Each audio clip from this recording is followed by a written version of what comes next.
decks against Rug Delver. Remember, Rug is kind of the, I would say the dominant deck of the format. Not to say that it's a one-deck format, but certainly is the deck that you need to beat. Ali is on one of the slower decks in the format. He is playing Bug Control. Yeah, Rug Delver, I think, and Blue-White Miracles are the two decks that I would kind of playtest and prepare for if I were playing Legacy. And then the other ones, you know, it's kind of a crapshoot of what you can expect. Various control decks, various combo decks, and various aggro decks. So, with the format as wide open as Legacy, it's interesting because you can't always prepare for every matchup. There's just too many of them. But I think, so what you end up doing is you have to make a short list of matchups that you need to know something about. And I think that's really what you hit on there is, you know, Miracles and Rug are ones that really, you ought to know what you're doing against those in a Legacy tournament. There we go. There's the guy we've been waiting for. Ali Aintrazi with a turn 1 Deathrite Shaman. Deathrite has, I think, I'm really interested to see how it plays in Bug here. Bug is a deck that really relies on inevitability, and Deathrite just gives it this really great utility throughout the entire game. I think, you know, which can really answer some of the threats that Bug was a little softer to at the beginning. And Vince starts off with a Nimble Mongoose. Yeah, he's going to get wastelanded here. Of note, not that he would even cast it here because he has Deathrite, Ali in his Bug control list does not play Innocent Blood, so he doesn't have a way to remove Nimble Mongoose. Sure, but he's got the Deathrite Shaman that's going to keep Vince off of Threshold.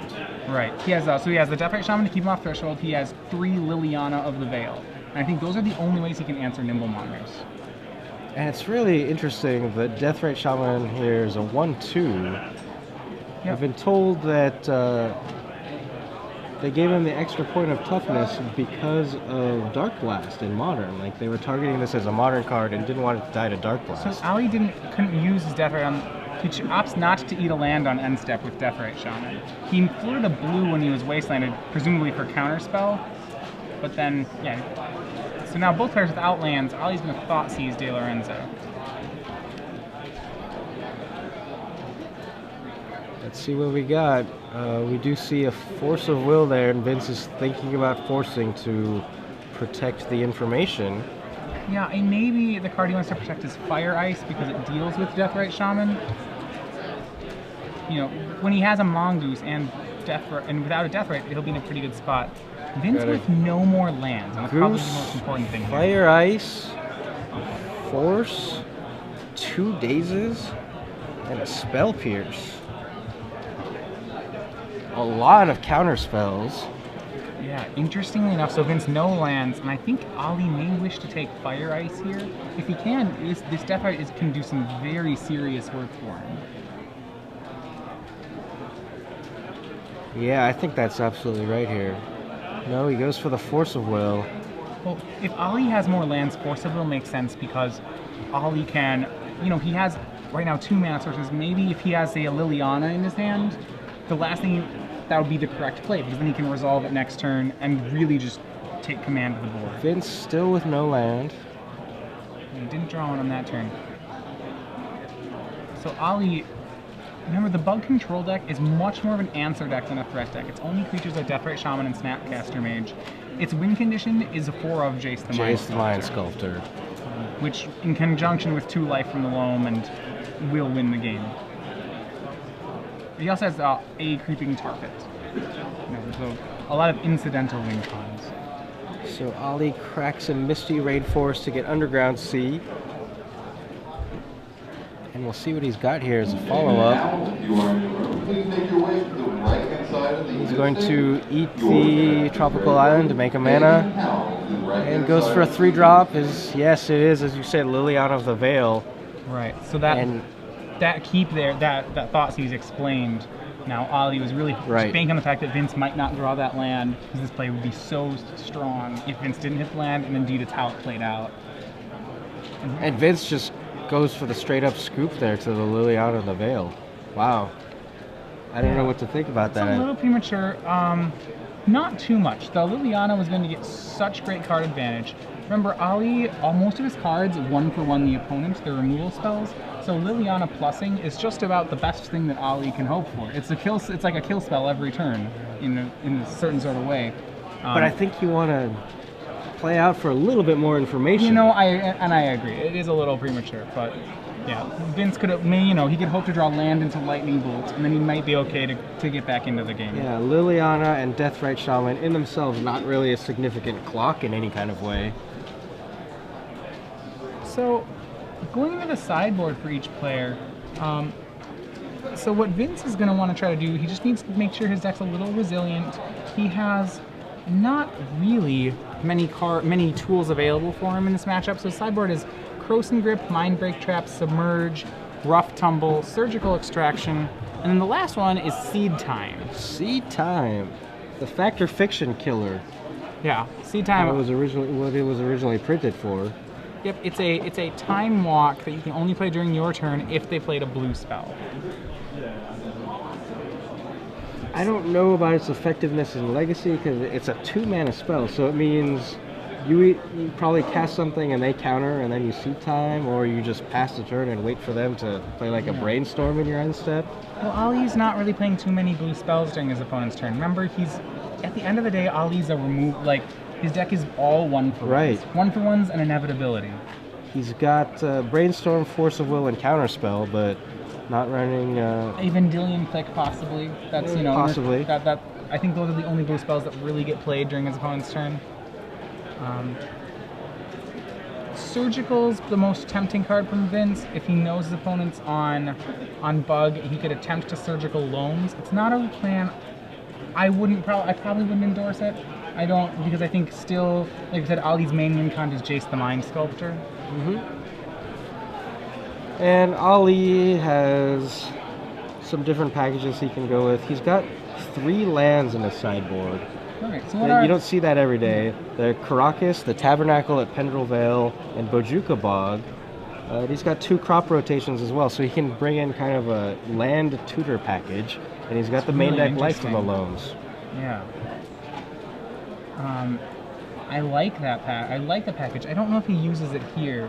The card I know he'll want is he has an Abrupt Decay in his sideboard. That card, a very good tool against Rug Delver. He also has 2 Hydroblasts in his sideboard, which are okay. They're not great, though. I kind of like the Tabernacle. Okay, because he can certainly, Rug Delver is known to have a very fragile mana base. Right, Rug Delver typically only plays 6 real lands, 3 of each of the duels, and then plays a slew of fetches and wastelands. So oftentimes you see Rug Delver operating on, 1 to 3 lands at most. Ali's got his own wastelands. He can keep control of the land situation. Yeah. When you see in this matchup, we've had seen it a couple times on camera before. It's almost like Ali's goal. One of his main ways to win is when he cracks the 6th wasteland, he wins the game. That's a lot of wastelands. Which gives you a sense of the tempo, the tempo that Ali's trying to play with. And the game plan. Yeah. And so with that kind of long game plan, it's defensible for Vince to scoop early because he knows kind of he's already going to lose game 1 at that point. And to win 2 games, he may have to fight through a lot of removal spells and a lot of stuff. So he wanted to preserve the clock. So game 2, Vince on the play starts off with a Wooded Foothills. And Ali has an Underground Sea.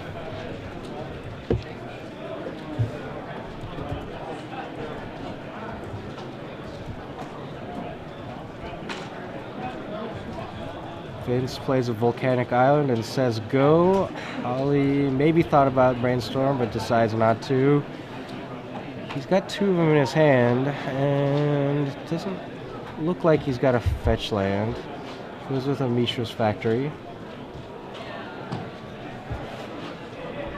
Vince has got the end of turn Brainstorm here.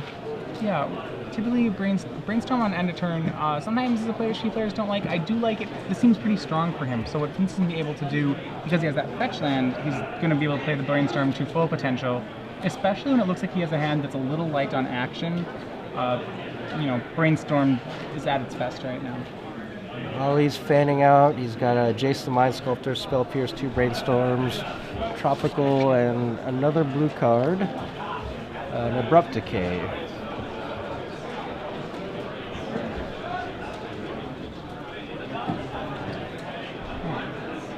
Vince going to fetch for a tropical. So what Vince did there was he brainstormed, put the cards back, knew the tropical he was going to fetch was on top of his library, and just puts it into play and now shuffles. Right. It's just a little shortcut because, you know, no need to search for a tropical when you already know where one is.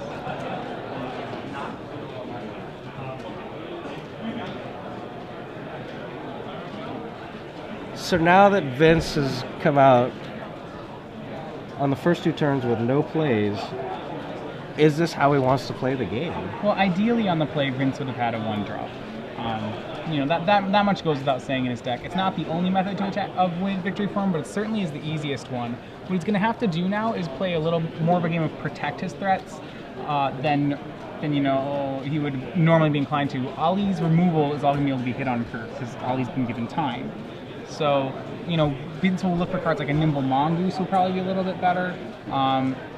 He's going to need to use Spell Pierces rather than to answer things like Ali's Jace. His Spell So that might be used to protect his own guys. is that telling right there? On the end of the turn, Vince went for a second brainstorm after cracking a fetch land. That's not something you usually see because you have to put 2 of them back and draw another one of them. Right, especially so he's digging for if you something. don't have a fetch land in your hand, that's really just cycling the brainstorm, which is a move which players typically only do when they're really kind of desperate to find something. Well, he at least found a Delver, which is a threat, and if he set up the brainstorm correctly, he should be able to flip it next turn. Here comes a Wasteland. He's going to take Ali's colored mana down. Ali with a tropical island in hand, so he has at least 1 more land. So in response to the Wasteland, Ali is going to brainstorm and just kind of make sure his next turn at least is going to be viable. Yeah, one of the ways that Vince will try to disrupt Ali and protect his threats is by keeping Ali off mana for his larger answers. You know, Vince can't let a Jace resolve, for example, under any condition. That's one of Ali's best ways to continue to find answers. So, what Ali's looking for in these brainstorms is just going to be more lands. And Ali has a loam, so he's going to be able to loam back the Underground Sea. So Ali doing this, it's kind of giving away that he needs that land. Yeah, if Vince hasn't boarded in Surgicals, Vince doesn't really have a way to stop this from happening. It means that the Wasteland plan from Vince is no longer really a real one. Ali will continue to hit his land drops. And as expected, Vince left a Lightning Bolt on the top of his library, flips his Delver Secrets into an Insectile Aberration, and is going to swing for 3. So now Vince has his clock going. He's going to have, and with Lightning Bolt, he's going to have to protect that clock for quite a while. Well, he dredges the life from the loam on his draw step and hits 2 lands, including a fetch land. That's going to be really important here. Yeah, he knew he already knew based on his previous brainstorms that Jace was on top of the deck, and I think he just didn't want a second Jace. Right, he got rid of the Jace, and luckily the other 2 cards he hit were lands. Right. That Verdant Catacomb is going to play really nicely with the second brainstorm Ali still has in his hand. So one of the clocks, what Ali is really just trying to do is he needs to stay alive until he manages to dredge into a wasteland. At that point, Ali will be in control of the game, and that can essentially be his win con.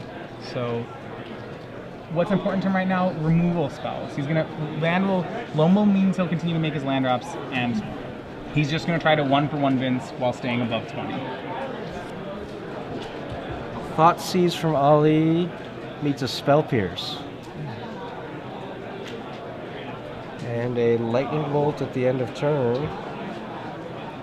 So Vince definitely kind of putting his foot on the accelerator. The one thing he has to watch out for is he needs to make sure he has one answer to Jace. Jace doing even something as little as unsummoning a Delver would be very bad news for him. So I'm a little surprised that Vince didn't Spell Pierce the life from the loam there, the second one that was getting back 2 lands. Yeah, that's an interesting play that he wouldn't want to do that. I think he doesn't want to fight the land fight anymore. So he's just going to try to protect his hand and or creatures. It's like as these turns go on, Ali's hand is going to continue to get more cards in it. Vince is going to run out of resources because he's only drawing 1 card a turn. There it is. Tabernacle. Ali's drawing more. So I think he's saying, can I hold on for 2 more turns? And I think that's what that Spell Pierce was doing. It's protecting his ability to race. And that makes a lot of sense, especially with that Tarmogoyf follow-up. As a 4/5. Oh, he's going to pass the turn. Rather than go for a Jace or anything like that, just going to try to wait out the game.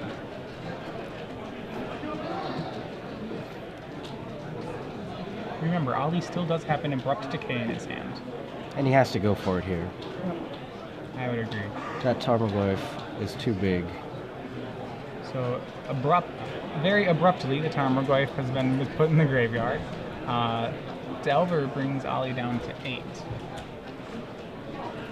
Worth noting is that Ali's deck does not play, outside of the 4 Deathrite Shamans, has no ability to life gain. So even if he gets to the point where he has Vince maybe wastelanded out of the game, Vince can do plays where he sandbags, a fetch land and a pair of lightning bolts or something, and waits to just be like, okay, land, crack, bolt you, or something like that. Because Ali doesn't have Raven's Crime, he can't stop Vince from doing that. So really anything lower than 7, and Ali will have a hard time locking out the game. Yeah, 6 life, and you gotta start worrying because of the lightning bolts. Yeah, so at that point, Ali has to do things like Jace Fate Seal, or other plays that he might not want to do as much to keep Vince from killing him. But he also has to deal with this Insectile Aberration this turn. Right. Brainstorm, and Vince has boarded in the seed times. So Vince will get the next 2 turns. Or get the next turn. That's gonna, because this was played on Vince's so this is the end of Vince's turn. Ali was going for a Brainstorm, and Vince has brought in the seed times, and that was timely for the seeds.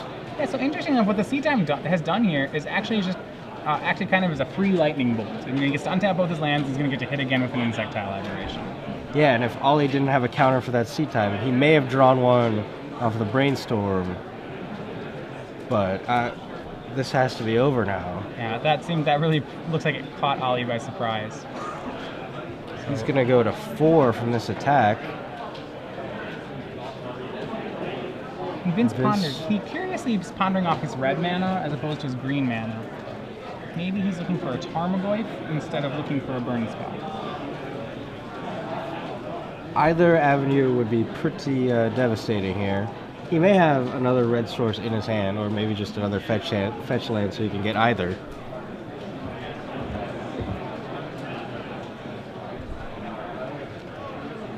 Vince opts to shuffle off of the Ponder. Didn't see anything he wanted.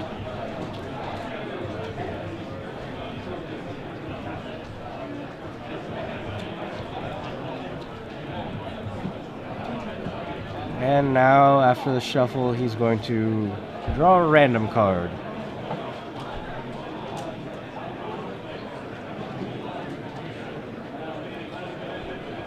Vince DeLorenzo using seed time. Yeah. Very timely.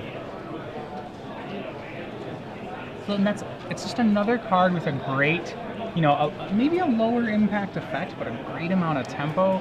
It's all these cards which are in Rug Delver, these ones that, seem to do not very much, but when you're just slightly ahead in the game are so strong.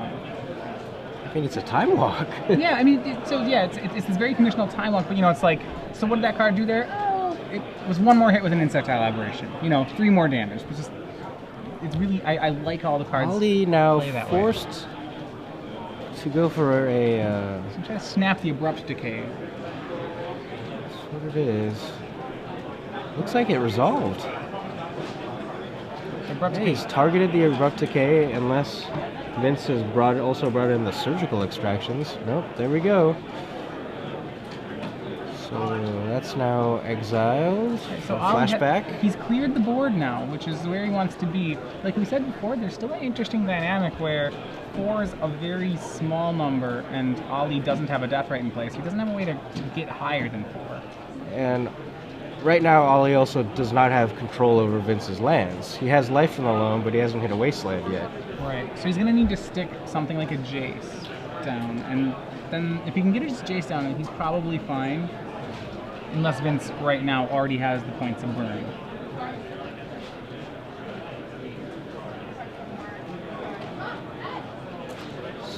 Life? No. Mana, Liliana of the Veil. The other Planeswalker. Yep. So Liliana, between Liliana and Life from the Loam, Ali will be able to fairly shortly empty Vince's hand. So right, no Raven's Crime, but this is a way for him to try to attack Vince's hand. And force pitching Pierce from Vince DeLorenzo. What I've liked is that Ali has managed to bait 2 counter spells, both of which would have gotten a Jace out of Vince's hand. With, I think, a card that's less important to the matchup than Jace. Yeah, but from Vince's standpoint, he certainly can't let a Liliana of the Veil stick. Right, it's not to say Vince is playing this wrong. Vince is playing exactly how he should be, how he needs to. But Ollie's being patient. Ollie's patience is very good. And he's got a counter spell for the Force of Will. So now we're going to see Liliana resolve and go for the discard. Vince discards a Seed Time. Ollie discards Life from the Loam.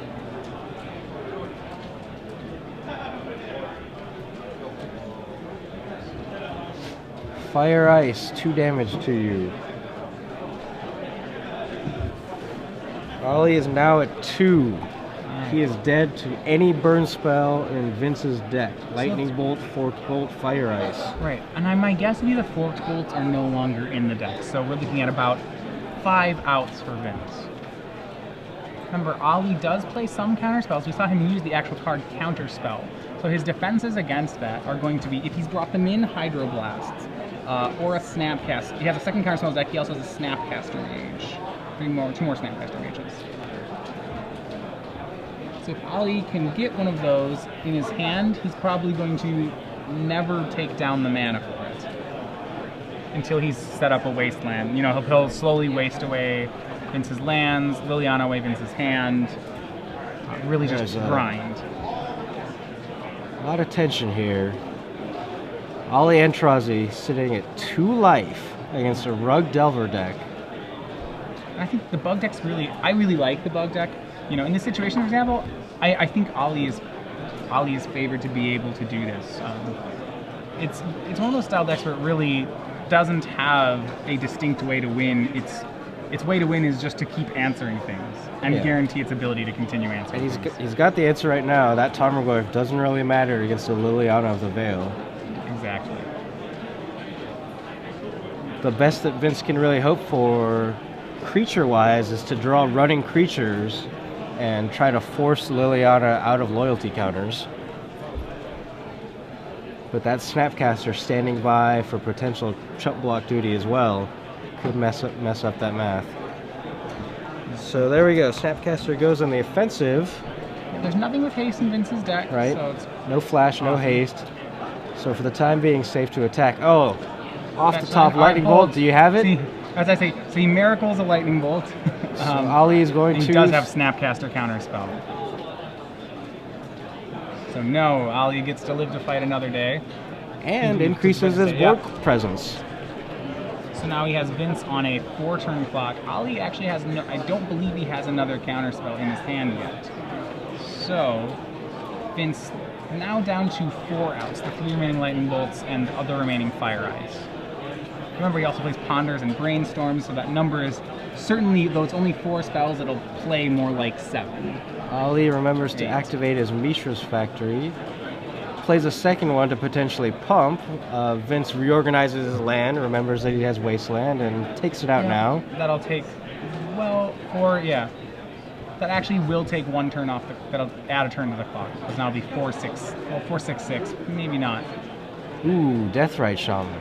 So now Vince has 1 turn really. One turn to draw a burn spell before the Deathrite Shaman's life gain takes over. It's a Nimble Mongoose. That's not going to do it. Ollie, with the help of Deathrite Shaman, his only life gain card, will be able to put this game out of reach of Lightning Bolt. And he's going to go ahead and do it now. Yep, eating away Mongoose. Ollie's at 4, and with that should have the game. He's going to attack for 6 here. Vince drops to 5 and has no real outs. Takes a look anyway. So he's left the Fork Bolt in. He just drew a Fork Bolt. he really has to use it defensively now.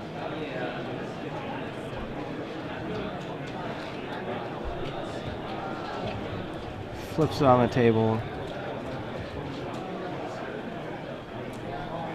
And yeah, splits it up 1 point on each Snapcaster. So it's going to buy him some time, but also each turn this goes on, Ollie can gain 2 more life. So he's not really buying time.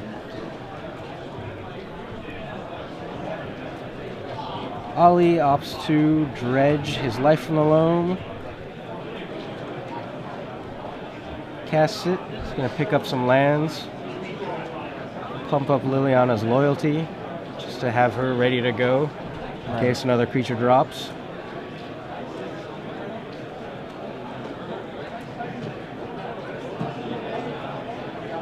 And getting back the Mishra's Factory, that'll keep the pressure on. That'll actually make it lethal this turn. You can go lethal this turn when he decides to swing. You can activate Mishra's Factory, pump, eat a card in the graveyard for 5. Absolutely. So during the standard open, we saw Ollie not close it out with the Kessig Wolf run. This time he does close it out. Remembering the damage potential of his own lands. There's no card in Vince's hand, so this is pretty safe. Vince concedes the game.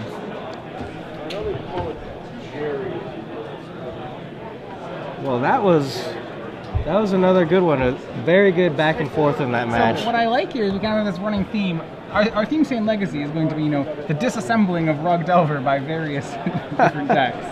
Well, it's the top dog, so to be honest, I wouldn't. If that was the theme, I wouldn't mind. If your deck isn't at least hoping to take down Rug Delver, if not, you know, favorably matched against it, you probably should rethink your strategy. Right. You know, and Rug Delver, so now we've seen it 0-2 on camera today. Obviously, still a great deck. Its nut draws are very powerful. Well, the first round was Bug Delver. Lost. That's true, that was Bug Delver. But certainly Delver of Secrets not having a great day. Vince puts his seed times on the table. It almost got there. Yeah. It was very, very close. I think he really caught Ollie off guard with it that game and almost was really close to stealing the game on the back of seed time. So we are going to move over to what should be a fun battle here between Ali Aintrazi, who to no one's surprise is playing an Esper control deck. Shaheen, you mean? Shaheen Sarani. I've said that. Shaheen Sarani. Apologies. Versus Stephen Green, who's on High Tide. So High Tide, kind of a player after my own heart here. I also a very big High Tide fan. This matchup, in my opinion, I don't know. I personally really think I like playing it from the High Tide side of the table. Yeah, but Stephen Green, I know him personally. He's an acquisitions member of Star City Games, and he's not the most experienced with this deck. So we'll see if he can pilot it. We'll run it through. We'll try to run through it. So he has a Ponder here. Ponder into Tide Ponder fetch land. He does have a Spiral and a Force of Will.